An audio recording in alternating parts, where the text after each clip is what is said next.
नमस्कार, जनता टीवी देख रहे हैं आप। आपके साथ मैं हूं खुशबू पांडे। तो चलिए रुक करते हैं खबरों की ओर। साल 1971 के भारत पाक युद्ध में भारतीय सशस्त्र सेनाओं की ऐतिहासिक जीत के 52 साल पूरे होने पर युद्ध के वीर सैनिकों के शौर्य, पराक्रम और बलिदान को याद किया गया। इस दौरान देहरादून में गांधी पार्क में आयोजित विजय दिवस श्रद्धांजलि एवं सम्मान समारोह का आयोजन किया गया, जिसमें मुख्यमंत्री पुष्कर सिंह धामी ने शहीद स्मारक पर पुष्प चक्र अर्पित कर बलिदानियों को श्रद्धांजलि दी।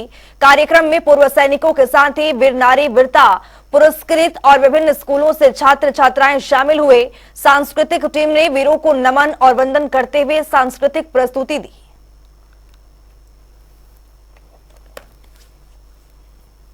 इस युद्ध में अदम्य साहस और पराक्रम का परिचय देने वाले प्रदेश के 74 सैनिकों को विभिन्न वीरता पुरस्कारों से सम्मानित कर यह देश स्वयं भी सम्मानित महसूस करता है, क्योंकि जब भी हम कभी अपने वीरांगनाओं का, अपने वीरों का सम्मान करते हैं तो ये उनका सम्मान नहीं होता है, हम तो केवल उनका स्मरण करते हैं। हम जब उनको सम्मानित करते हैं तो ऐसा महसूस होता है कि हम स्वयं सम्मानित हो रहे हैं, स्वयं सम्मानित होने का ऐसा महसूस करते हैं। ऐसे वीरों की बलिदान की अमर गाथाएं आज भी हमारे युवाओं के लिए बहुत प्रेरणा स्रोत है। और शायद एक कारण यह भी है कि हम लोग प्रत्येक वर्ष उन वीरों को याद करते हैं, उनको नमन करते हैं, जिससे कि आने वाली जो हमारी पीढ़ियां हैं वह भी उन हमारे वीरों के बारे में, उनकी शहादत के बारे में, उनकी वीरता के बारे में ठीक प्रकार से परिचित हों। ये इतिहास हमारा पीढ़ी दर पीढ़ी आगे बढ़ना चाहिए। भाइयों बहनों, आज हमारे आदरणीय प्रधानमंत्री मोदी जी के द्वारा उनके मार्गदर्शन में हमने 5वें धाम सैनिक धाम की भी नींव रखी है, और यह नींव एक जो है भव्य और राष्ट्रभक्ति से ओतप्रोत है, उसके निर्माण की नींव है। सैन्य धाम का काम तेजी से निर्माण की ओर बढ़ रहा है, तेजी से उसकी प्रगति हो रही है, और जल्दी हमें उम्मीद है कि हम सैन्य धाम का लोकार्पण कर अपने उत्तराखंड के और देश के सभी वीर जवानों को, उन योद्धाओं को एक श्रद्धांजलि अर्पित करेंगे। यह स्मारक उन सभी वीरों को हमारी ओर से एक विनम्र श्रद्धांजलि होगी। एक बड़ी जानकारी आ रही है देहरादून से, उसे भी आपको अपडेट करवाएंगे। देहरादून में होगा लखपति बनती दीदियां कार्यक्रम। 7 जनवरी को होगा कार्यक्रम का आयोजन। कार्यक्रम में CM Pushkar Singh Dhami chief guest होंगे। योजनाओं के तहत 40,000 महिलाएं यहां पर लखपति बनेंगी। एक बड़ा कार्यक्रम प्रधानमंत्री की ओर से इस पहल की शुरुआत की गई है, जिसको लेकर मुख्यमंत्री पुष्कर सिंह धामी आगे बढ़ते हुए नजर आ रहे हैं। ये बड़ी जानकारी देहरादून से आपको बता रहे। 7 जनवरी को कार्यक्रम का आयोजन होगा। इसमें 40,000 महिलाएं लखपति बनेंगी। कार्यक्रम मुख्यमंत्री पुष्कर सिंह धामी की ओर से इस कार्यक्रम का आयोजन किया जा रहा है। देहरादून में लखपति बनती दीदियां कार्यक्रम का आयोजन किया जाएगा, जिसमें मुख्यमंत्री चीफ गेस्ट होंगे। 7 जनवरी को कार्यक्रम का आयोजन किया जाएगा। कार्यक्रम में मुख्यमंत्री पुष्कर सिंह धामी चीफ गेस्ट के तौर पर नजर आएंगे। योजनाओं के तहत 40,000 महिलाएं यहां पर लखपति बनेंगी। ये बड़ी और अहम जानकारी।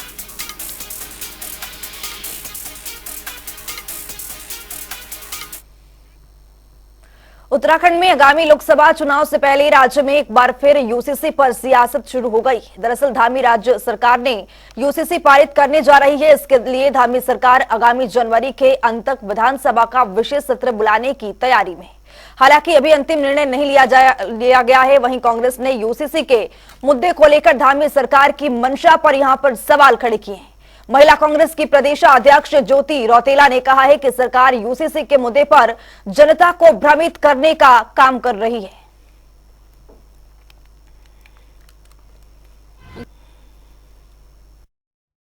देखिए ना, ये जो चुनाव थे इससे पहले भी यूसीसी में बहुत बड़ी अगस्त तक मुझे लगता है इस पर एक विशेष सत्र बुलाने की बात हुई, इसको लागू करने की बात हुई, लेकिन अभी तक ये लागू नहीं हुआ। तो मुझे ये लगता है कि कहीं ना कहीं सरकार लोगों को भरमाने के लिए एक मुद्दा उठाने की कोशिश कर रही है। और ये लोकसभा के इलेक्शन तक वो ये मुद्दा बना के रखना चाहते हैं, इसलिए बार बार इस पे बात कर रही है। अगर उनको करना है तो करें ना, लागू करें, उसका ड्राफ्ट लेके और उसको लागू करें, हम लोग उसको स्वागत करेंगे। लेकिन बार बार आप इस बात को कर रहे हैं कि हम ये लागू करने वाले हैं, हम ये ऐसा करने वाले हैं, विशेष सत्र बुलाने वाले हैं, तो पिछले 1 साल से तो ये सब कुछ चल ही रहा है, तो ये हो क्यों नहीं रहा है? ये तो सरकार से ही सवाल होना चाहिए कि वो बार बार बातें तो करें लेकिन इसको लागू करने में उनको देरी कहाँ हो रही है।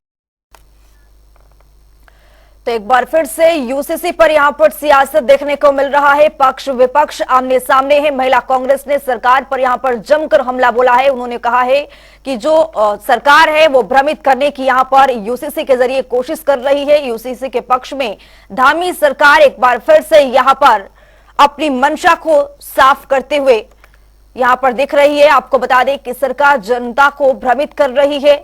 ये लगातार विपक्ष की ओर से बयान निकल कर के सामने आ रहा है।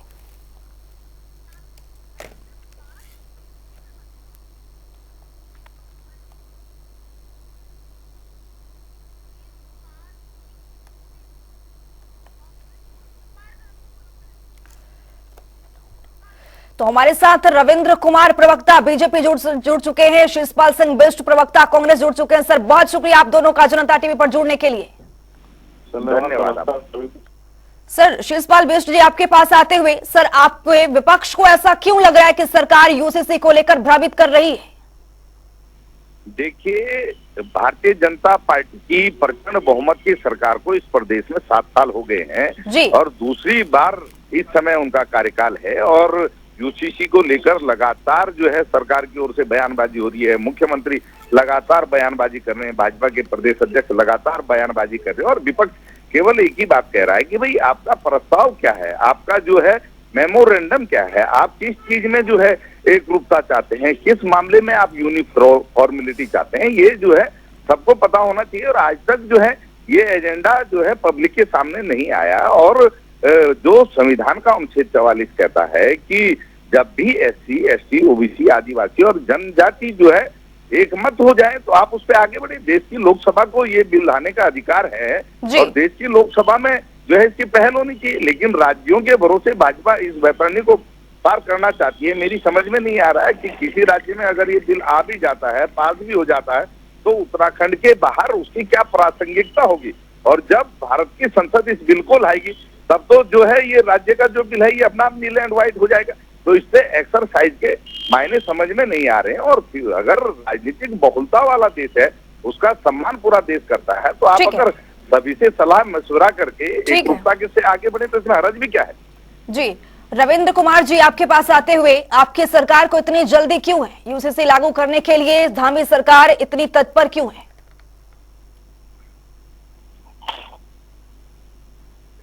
भारतीय जनता पार्टी के अपने मैनिफेस्टो में और एक लंबे समय से हमारी मांग थी यूसीसी लागू करना और इस प्रदेश के प्रत्येक नागरिकों को समान हक मिल सके, समान कानून के दायरे में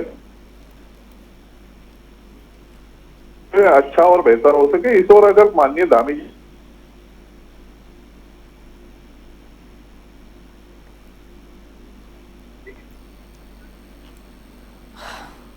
शिषपाल बिष्ट जी, यहाँ पर रविंद्र कुमार जी की आवाज नहीं मिल पा रही है, एक बार फिर से यहाँ पर जोड़ने की कोशिश करेंगे। शिषपाल बिष्ट जी, ऐसा लगता है कि यहाँ पर जो बीजेपी है वो लोकसभा चुनाव को लेकर यहाँ पर यूसीसी को यहाँ पर तैयारी में है। देखिए खुशबू जी, असल बात यह है कि उत्तराखंड में अगर आप देखें लगातार बेरोजगार धरने पे बैठे हुए हैं, सरकार पर नौकरियां बेचे जाने के आरोप लगा रहे हैं। जिस तरीके से यूके ट्रिपल एससी में आपने देखा कि ताबड़तोड़ तरीके से बेरोजगारों की नौकरियां बेची गई, यूके PSC में जो है इसी प्रकार के मामले सामने आए और यूके ट्रिपल एससी के चेयरमैन जो तब थे S राजू जी, उन्होंने तो यहाँ तक कहा था कि मेरे ऊपर कार्रवाई न करने का बहुत बड़ा दबाव था। तो उनसे आज तक ये नहीं पूछा गया है कि भाई कौन लोग उन पर दबाव डाल रहे थे। और बेटी अंकिता भंडारी प्रकरण में आज भी प्रदेश की मातृशक्ति पूछ रही है कि वो VIP कौन है जिसका जिक्र बेटी मरने से पहले अपने व्हाट्सएप चैट में करके गई थी। मंत्री जी ने बेशर्मी से विधानसभा में बयान दे दिया कि साहब कमरा ही VIP था। तो प्रदेश की जनता सरकार से आक्रोशित है और जनता का ध्यान भटकाने के लिए भाजपा इस प्रकार की केवल बयानबाजी कर रही है। इस मामले में अगर गंभीर होती तो ये कभी का जो है अपने एजेंडे पे आगे बढ़ गई होती है। हर हफ्ते, हर 15 दिन में, हर महीने 2-4 बार ये खबर उड़ती है कि यूसीसी आ रहा है, यूसीसी आ रहा है। भाई आ रहा है, कौन रोक रहा है आपको लाने से?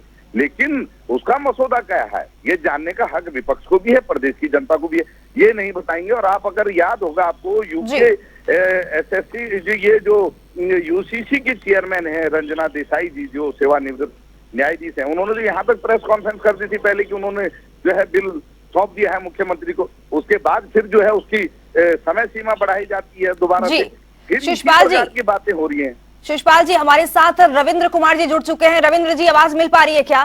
हाँ जी, हाँ जी, रविंद्र कुमार जी अपनी बात पूरी करें।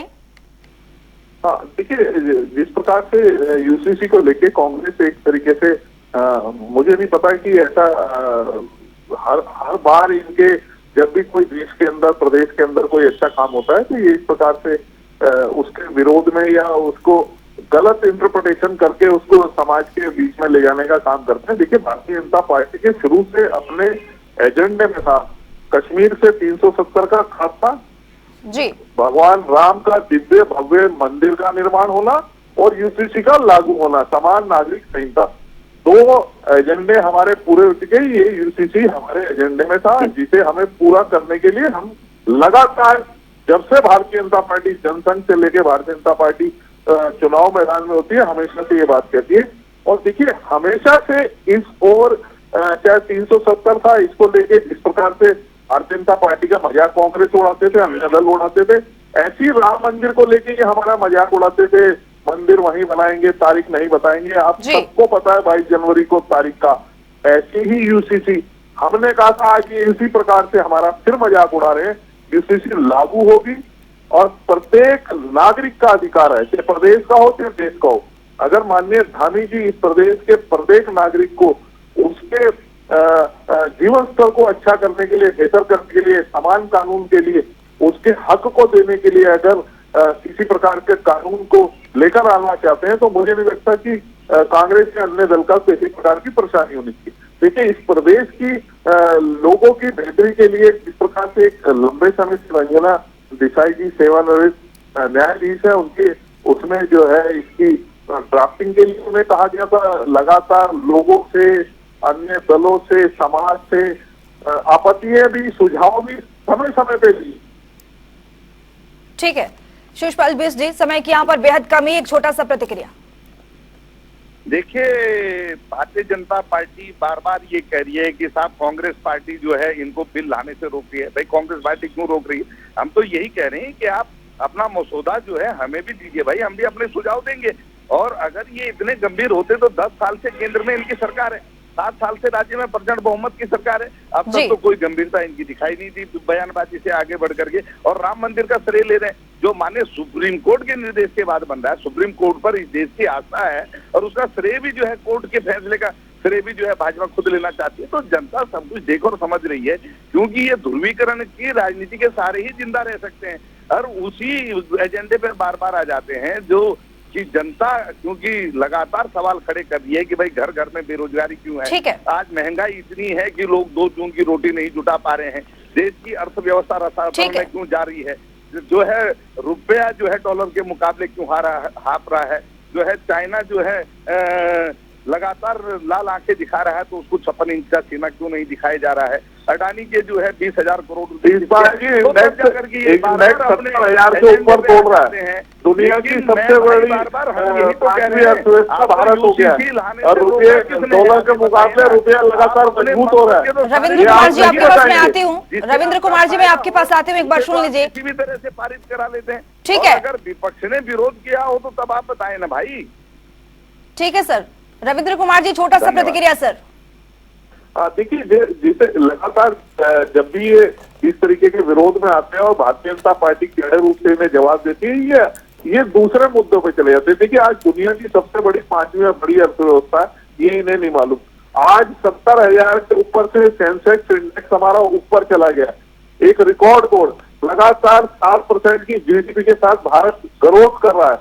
आज रुपए डॉलर के मुकाबले रुपया मजबूत हो रहा है। तो ये लगातार जिस प्रकार से झूठ, अनगन बयानबाजी, लोगों के बीच में गुमराह करने की बयानबाजी, यही इनके पतन का कारण है। और कांग्रेस अभी और ज्यादा रसातल में आएगी यूसीसी लागू होगा, ये भारतीय जनता पार्टी है। सर, आप दोनों से माफी चाहूंगी, समय की यहाँ पर बेहद कमी है। रविंद्र कुमार जी, शिषपाल सिंह बिष्ट जी, आप दोनों का बहुत शुक्रिया जनता टीवी पर जुड़ने के लिए। एक और बड़ी जानकारी आ रही है, उसे भी आपको अपडेट करवाएंगे। बड़ी जानकारी सामने आ रही है, बड़ा अपडेट आपके सामने। स्कूल कॉलेजों में बुक बैंक की स्थापना की जाएगी, ये बड़ी जानकारी शिक्षा मंत्री ने एक बार फिर से इस बात को दोहराई है। ये बड़ी जानकारी आपको दे रहे, छात्रों के लिए पुस्तकें मिलेंगी पढ़ने वाली। सीआरपी बीआरपी के खाली 955 पदों पर भी तैनाती होगी, ये बड़ी जानकारी। आउटसोर्स के जरिए जल्द कार्मिकों को यहां पर तैनात किया जाएगा। स्कूल कॉलेजों में बुक बैंक की स्थापना होगी, जिससे पढ़ने वाले बच्चों को यहां पर बेहद लाभ मिलेगा। शिक्षा मंत्री ने इस बात को एक बार फिर से दोहराया है।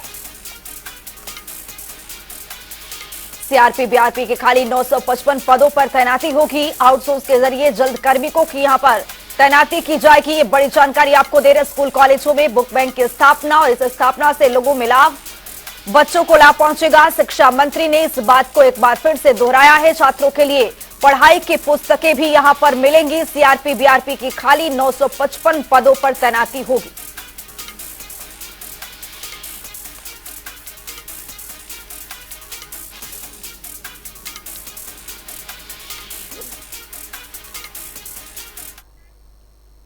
उत्तराखंड मदरसा शिक्षा परिषद के चेयरमैन मुफ्ती समून कासमी ने हमारे संवाददाता ने खास बातचीत की है, आइए आपको सुनवाते हैं। आज हमारे साथ हैं उत्तराखंड मदरसा एजुकेशन बोर्ड के चेयरमैन मुफ्ती शमून काज़मी। आजकल जो स्थिति चल रही है, इस स्थिति में यह कहना मुश्किल हो पा रहा है कि कहां तक लोग सही कर रहे हैं, कहां तक पार्टियां, राजनीतिक दल सही कर पा रही हैं और किन किन बिंदुओं पर सही हैं। इसी के साथ बातचीत करने के लिए हमारे साथ हैं काज़मी जी। सबसे पहले तो सर, धारा 370 की यदि हम बात करें, शुरुआत ही हम यहाँ से करते हैं, क्योंकि धारा 370 को लेकर सुप्रीम कोर्ट का भी वर्डिक्ट आया था, तो इस पर आपका क्या कहना है कि धारा 370 को आप कितना सही मानते हैं? मैं अपने देश के यशस्वी आदरणीय प्रधानमंत्री श्री नरेंद्र मोदी जी और देश के यशस्वी साहसिक कदम उठाने वाले और एक साहसी इंसान हमारे गृह मंत्री श्री अमित शाह जी, मैं उन्हें सबसे पहले साधुवाद, बधाई देना चाहता हूं, शुभकामनाएं देना चाहता हूं कि उन्होंने 76 साल देश की आज़ादी के बाद जो अब से 4 साल पहले जो एक निर्णय लिया, बड़ा साहसिक निर्णय था कि दफा 370 को वहां से समाप्त करना, जो एक स्थायी हमारी वो दफा थी कि वो कश्मीर को कुछ विशेष दर्जा उसे हासिल था। आज माननीय प्रधानमंत्री और माननीय मुख्यमंत्री श्री अमित शाह जी, उन्होंने एक विधान, एक संविधान और एक झंडा, एक फ्लैग, उसका नारा जो उनका था उसे कर दिखाया। 1947 के बाद श्यामा प्रसाद मुखर्जी ने, जो हमारी भारतीय जनता पार्टी के बहुत प्रेरणा स्रोत हैं, पंडित दीनदयाल जी, उन्होंने जाकर के उनकी वहां शहादत हुई थी और वो कन्याकुमारी, कश्मीर से कन्याकुमारी तक एक देश है।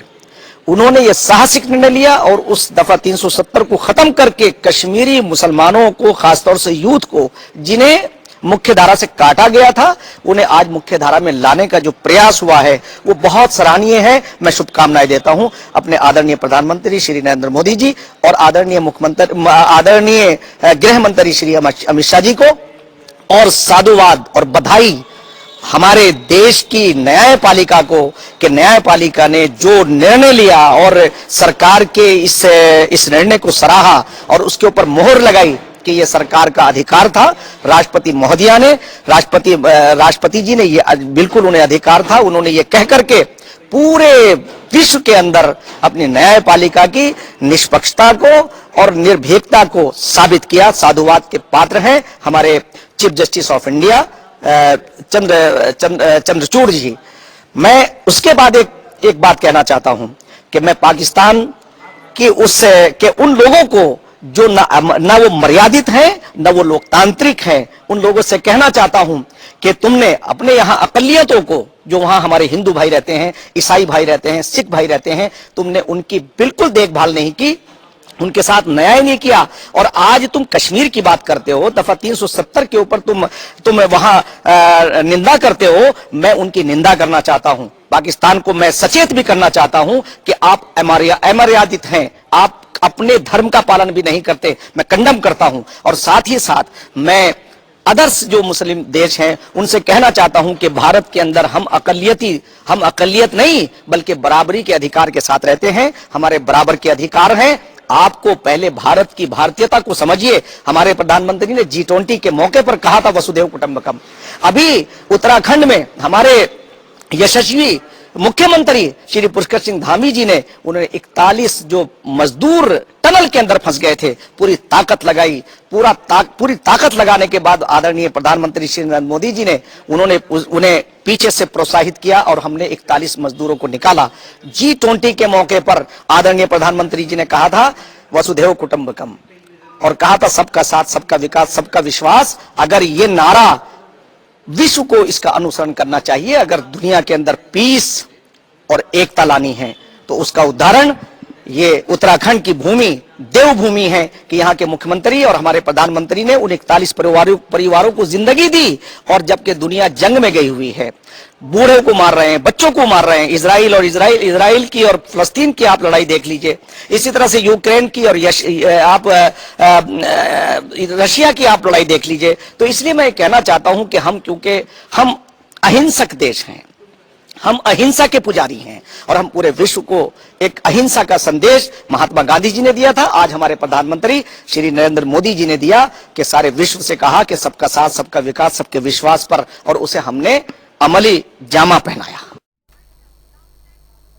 इस बुलेटिन में मेरे साथ इतना ही। नमस्कार।